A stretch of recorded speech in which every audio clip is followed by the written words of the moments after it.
Hey everyone, Damiani here, joined by Brad Ellis, and Yo, we're here to talk about MultiVersus, the Warner Brothers crossover Smash Brothers clone, developed yes. by Player First Games.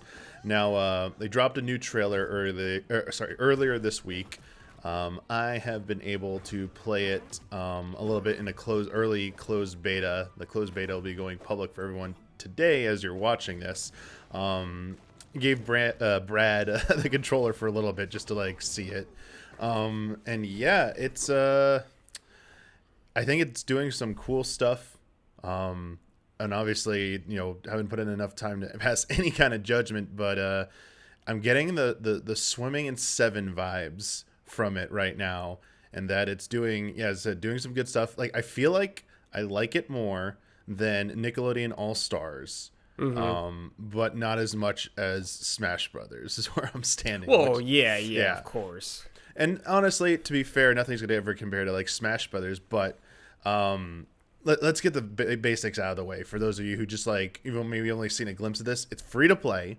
It's gonna have a battle pass system. Don't know how they're gonna like actually monetize yet because in the beta a lot of the stuff isn't completely unlocked yet. There's clearly like a shopping cart icon, but you can't go to it yet, so we don't know how it's gonna work. It's got characters from Adventure Time, the DC Universe, Game of Thrones, Looney Tunes, Scooby Doo, Steven Universe, Tom and Jerry. There's even an original character called Rain Dog, the little turquoise green reindeer Right. dog. Yeah. Iron Giant's in it, and obviously there's been leaks. The existence of this game was leaked originally, and there have been like leaks about other characters coming. Like supposedly like Gandalf is like coming. Yes. And others. Yeah, Gandalf the wizard. Yeah. No, Brad. Before we get into like to some impressions, last bit of like housekeeping for modes. It looked like we couldn't play locally. It was strictly online, but you could do like training stuff like you do against bots. You can go to the lab, which is like, the training environment that like every fighting game has. You can do that on your own without going online. But when we want to play against other people, it was 1v1, 2v2, free for all, and then there was like a two-player, you and your buddy versus bots. And so they have those different modes, but the one that they're pushing, the emphasis is on 2v2. And I can definitely see why they're pushing that after playing with a bunch of the characters and playing several matches online. Yeah. Now, Totally. it plays just like Smash Brothers to me, and with a few minor differences, right? Like it's got like the four basic ground attacks, four basic like specials, aka smash attacks, and then they got like aerial ones as well. The difference is there's no guarding and there's no grabbing in this game. You can dodge, you can jump, but you can't grab or guard. And I don't know if that like weirds you out at all, or if that seems like maybe an interesting idea to change.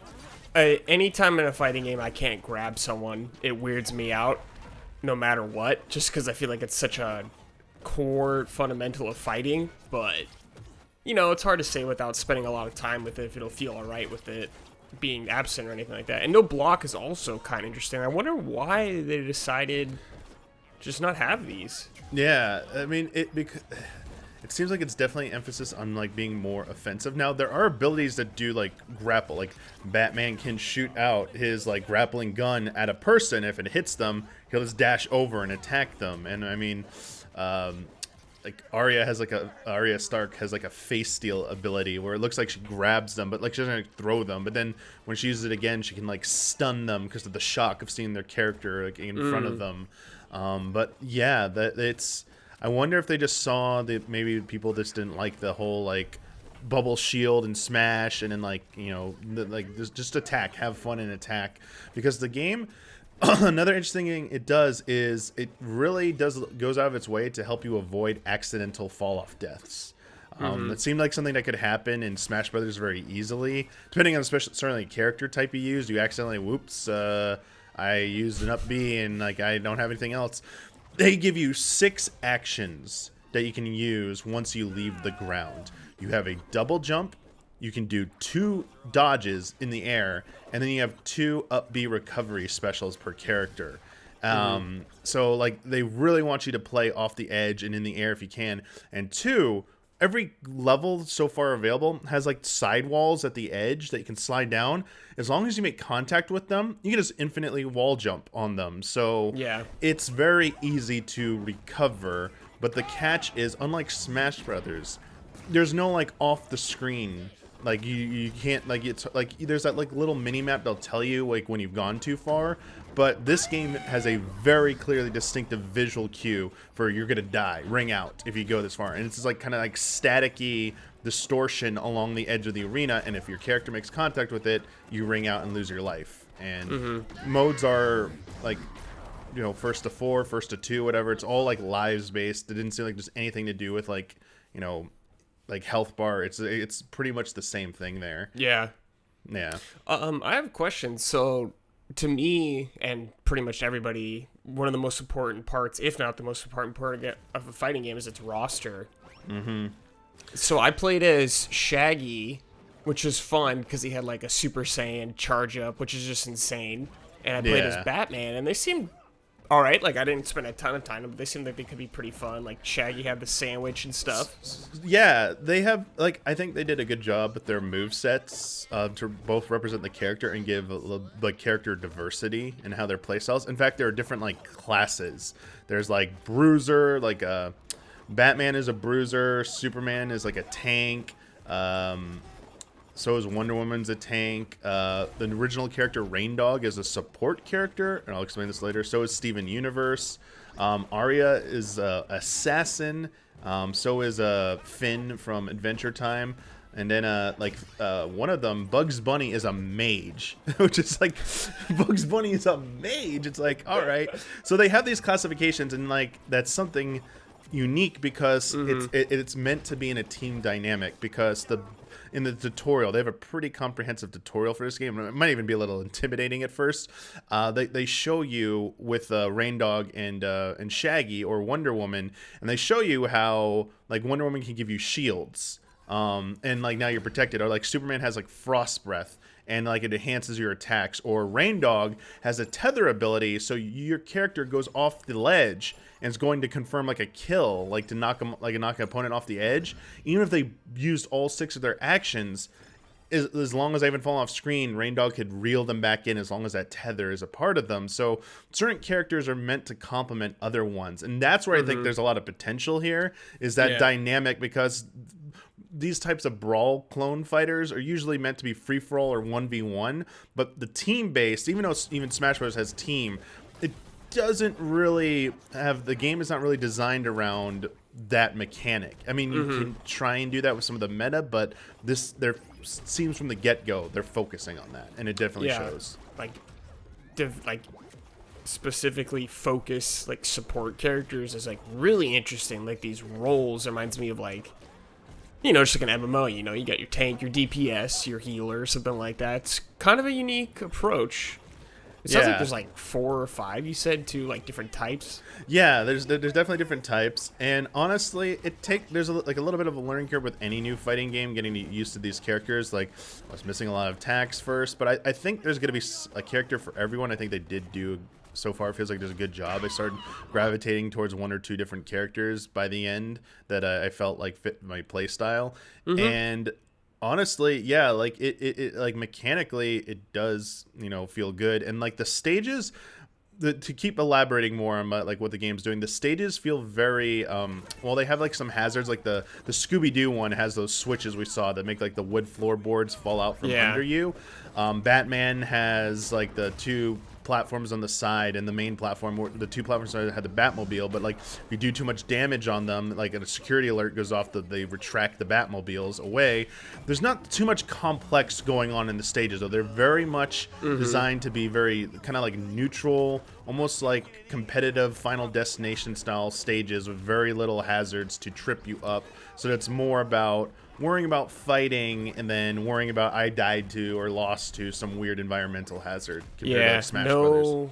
No like huge stages either from what I saw. When I think about, you know, like the Xenoblade stage in Smash, where it's just like massive. Or these were much smaller. Exactly. Like they're doing a very standard thing there now.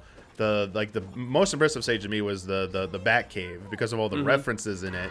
And then the Scooby Doo stage did look cool, but like there wasn't really much to it. So it's kind of like losing. I like the Scooby Doo stage when I think about it, because I liked the pitfall thing. Maybe it's not the best for like tournament stuff, but it really leans into the just fun, chaotic nature of it.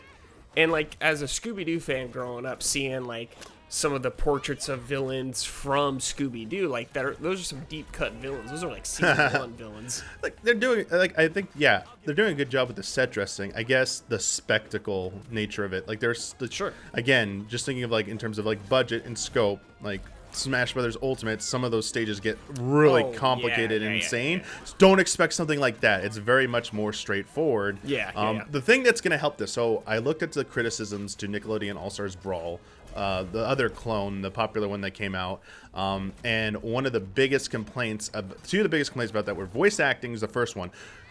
This MultiVersus has full voice acting, and they got most of the namesakes to reprise their roles. Like Maisie Williams is doing Arya Stark, Kevin Conroy is doing Batman, Tara Strong is doing Harley Quinn.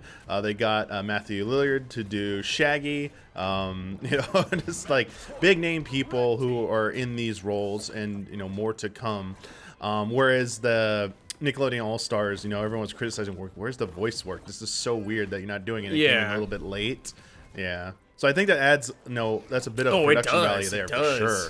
Because Nickelodeon Stars had like some weird silent vibe to it, where it just kind of like felt kind of awkward playing it, where there's like none of these super iconic characters that we know their voices are even saying a peep, not even like fighting sounds or anything, just silence. Yeah.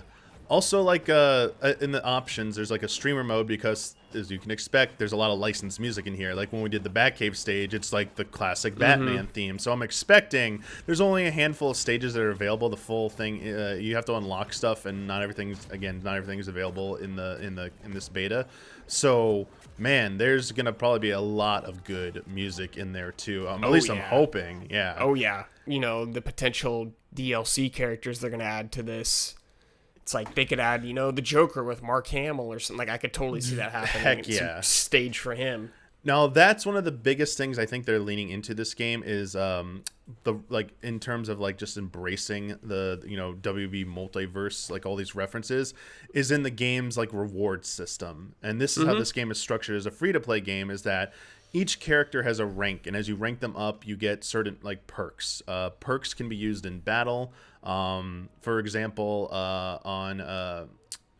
on Shaggy, the first one you get when you rank up is Lumpy Space Punch. Your team deals 5% increased damage with melee attacks in the air.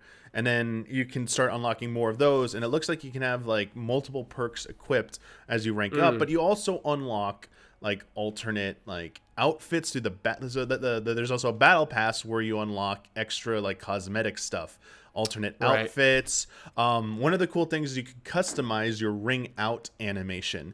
It's like this like neon red light at first, but you can get like a Porky Pig. Like one of the first ones is That's All Folks ring out VFX. So it's like so it does like fun. Porky Pig's like little circle color thing, and he's like waving bye-bye, which is kind of cool. Haven't unlocked that yet because there is a free and a premium tier for the battle pass, and it goes up to 50 for the first season, it looks like. There's also like dailies. Dailies let you earn the currency that ranks up your battle pass. There are season milestones, which also earn you credits towards leveling up your battle pass. You can re-roll once a day for free on your dailies, the 3 dailies you get, or you can spend coins. Coins are earned by hitting certain milestones as well as just playing matches. And here's the thing. Coins right now are used to unlock a few of the characters because not all the characters are unlocked as you'd probably expect. Right. Batman, Superman, obviously not unlocked first. They're two of their biggest characters. Arya Stark was not unlocked at first either. Oh. They cost 2,000 coins each. It took about maybe 10 matches maybe to get one unlock. So it's not too bad. It's not too bad. Not too much of a grind. I just don't know how it's going to go. Also, Garnett from Steven Universe and Steven Universe is also locked out. So you have 5 Okay. characters who are locked at the beginning. The ones that are unlocked are Shaggy, Rain Dog, Jake from Adventure Time, Wonder Woman, Bugs Bunny, Tom and Jerry, Thelma, who was just announced this week, Finn, Taz, and Harley Quinn also unlocked. Taz is kind of fun. I didn't get to talk about him a lot. Like, just his spin attack is just, like, so fun. And then, like, he does, like, his, like, the thing where he looks like he's spinning around fast and there's a bunch of, like, a dust cloud. And if he catches you near, you turn into, like, that turkey. Then he has, like, a salt and pepper attack where he can, like, season you up and he can eat you and, like, it does more damage. Like, you can choose to keep, like, chewing and stuff. It's, I don't know. There's just, like, a lot of fun stuff with the characters. That's super important. Yeah. How do you think the game looks visually, though? That's something I think might come up. Because I think it looked okay for a free-to-play game. Like, I don't know, like, what people are expecting. Like, it's not going to look like a triple A, you know, $60 game, but it looked all right. Yeah. It seemed to run all right, too. Yeah, and it has rollback netcode, and I have to say, it was nice playing online, and like, oh, yeah, I'm playing online. This feels smooth. Like, no hiccups really with nice. this, which is like, Yeah, like, kind of like that. I forget who was in the studio when we booted it up yesterday just to show some of you. Someone said, like, this looks like Fortnite. Just the presentation, the menus, and the UI just, straight up look like Fortnite, but... I mean, it's a compliment to, you know, copy the king, you know, it's Oh, yeah, I don't blame them. Absolutely, yeah. Like, go with what works. A lot of customization stuff, though. I do want to praise its settings. I know other games, like even Smash Brothers has, like, you can save profiles for your control type, but you can literally change any of your inputs the same way. They also have 2 defaults. They have Legacy and a default setting for your controller. Legacy is kind of a more like Smash Brothers-ish. Default is kind of like their own. They also have the interface. The interface is the most unique thing because everything's at the top, but you notice on your character below them is their percentage, their damage percent, as well as certain smash moves, or sorry, certain like special moves are on cooldown. So you can't spam certain things over and over again, Brad. I forget if I explained this to you, but to everyone else who I need to explain this to, this game punishes you for spamming the same attack over and over. Even if it's not on cooldown, there's attack decay in this game. So if you use the same attack too many times, you'll see an attack decay warning, which means your attacks are going to do less damage percents to your opponent. So they want you to kind of mix it up to do more damage. But yes, just having stuff on cooldown so you can't spam it is kind of like nice, but it's funny. The recommended is their format where everything's at the top and then below characters. Then there's Legacy, which is literally just Smash Brothers where everything is at the bottom. Yeah. But I mean, you can customize all of it. You can customize the HUD in this game, including like color borders on characters. It's just like, you know, stuff for like accessibility options. I don't know how far it goes. I'm looking at it right now. It's like... yeah, they have like even like the cursor speed. They have a directional influence visualizer as well. So if you want to like learn how to like deal with DIs, yeah, they're like, it's pretty nice how far it goes. And again, yeah, they have like a streamer mode for the audio language above. And then one of the cool things I haven't unlocked yet is that the announcer voice. You can change the announcer voice as you achieve mastery of certain characters. So apparently you can get like the other characters to do VO for that. That's cool. Yeah, I was like seeing that and I was like, oh man, that seems really cool. Also, you could set your region, like what you want to play online, leave it as that default, like your so it will remember that, so you only get paired with people for a certain region, but you can change that up if you want. So I mean, it's just got a lot of stuff in there. Now, what it doesn't have a lot of, and this is the other big criticism of Nickelodeon All-Stars Brawl. And again, this is a beta, so who knows what's coming. But, I mean, the icons don't indicate anything else that I can tell. Modes. We talked about the 4 online modes you could play. I'm talking about, like things like, you know, story mode or... None of that, yeah. Classic mode or, yeah, like, just break the target. Like, any kind of stuff like that. Nickelodeon All-Stars Brawl was criticized for just, you know, not having any of this. This is obviously a free-to-play game, so I don't really expect that type of stuff. But how do you feel about like you know, just focusing on multiplayer and like training stuff versus like having extra content? like extra modes. I mean, I wish there was like a story or arcade mode, I guess, that I could just go through on my own to learn the game more, not necessarily sitting in like a lab or fighting bots, I guess. But like I just an arcade mode or a story mode is just, I love those in fighting games, and it just bums me out that they're not there. I mean, yeah, it's a free to play game, so it's not like the end of the world, but it kind of hurts. Yeah, I wish there could be like a cool story mode, but sometimes I don't want it to be half-assed though.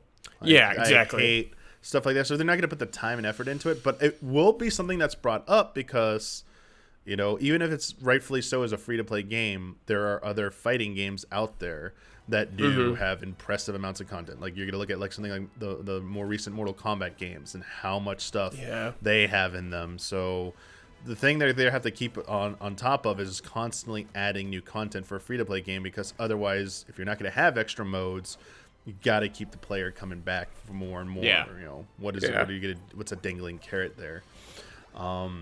Again, there was only normal. There's like bots mode for training, whether you want to do the training lab or just try any of the 1v1 teams with bots. There's a normal casual mode, which is just like no issue there. Just have fun, no stakes. And then there's ranked, but ranked is locked out right now, so I don't know how they're going to be doing the ranked system for this. Now you can go to your profile and you can see your history. Like, it's called your career. Okay. It'll show your lifetime matches, how much damage you've done, how many ring outs you've had. It'll show your recent win rate in teams and 1v1. I don't know what by recent. It shows match history. I can count for you. 1, 2, 3, 4, 5, 6, 7, 8, 9, 10, 11, 12. They're 12 most recent matches. Maybe it goes beyond that. I don't know. It shows you if you won, who you won with, and if you click them, it like actually shows a breakdown of everyone in that game, like who did what, and it's kind of cool to have a history like that. So yeah, I think they're going in the right direction with this game, and I think from what I've played, I enjoy it a little bit more than Nickelodeon All-Stars Brawl so far. Just longevity. Yeah, of course. Is the big question mark with this. And is there going to be like enough to keep me coming back? And will new characters really be enough to keep me coming back? Yeah, it's like they got some cool characters they can bring in. Like, what if like Sub-Zero or Scorpion show up? You know? Yeah. They could easily show up. Any other Lord of the Rings characters, there's like all the Harry Potter characters. There's like a ton of stuff they could bring in. But like you said, it just depends how fast they can get it out if they can keep people playing. And again, those cool cosmetics, because the rank 50 reward is the Samurai Batman outfit. Yeah, that was sick. You could, I don't know if this is gonna be in the final version, but like in the current version we're playing, in training mode, you can try out that stuff and see how it looks in training. But when you want to go into a real match, they're locked out. But it was just cool to see it in action. I hope they keep that around. And again, to invite friends, like if you're talking about, again, there's no, as far as I can tell, there's no local. Because when you open up, it's real quick. It's playing on PlayStation 5. You hit the triangle button. It brings up your friends list where you could like create a lobby or invite friends. Like you could create a match really quick, like right from the main menu. So you don't even have to like go any further than that. But how do you feel about not having local play? I mean, for a fighting game, it sounds like that sucks right off the bat. But maybe they're just like, most people are playing fighting games online. Like, I mean, I wish you could, like, even if you had like 2 different accounts, you could play local or something like that. If you had 2 actual accounts or something, but maybe people won't really care. I don't know. Like, sounds lame to me, but I don't know. Like, I'm sure we'll try it out on a group stream when we're allowed to stream it. Yeah, do you have anything else you wanted to ask about or any final thoughts? No, I mean, good? I just think overall it seems like a pretty decent start for all things that you've told me about. Like, obviously time will tell, but like, hey, I want to check it out more. I'm down to fight. Yeah.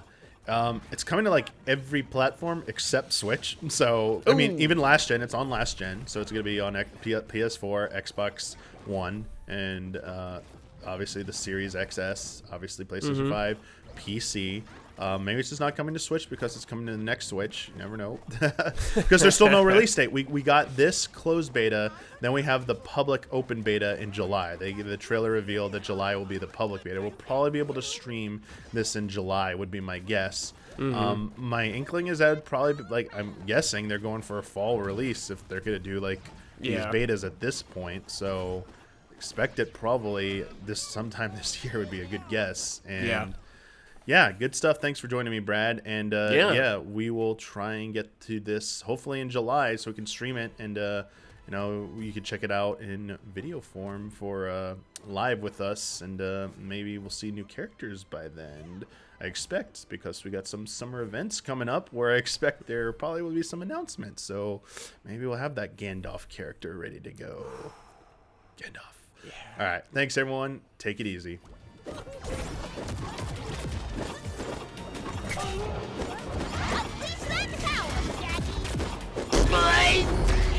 Victory!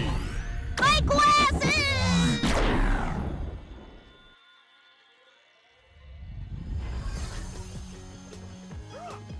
Elmer, those brains of yours are unstoppable!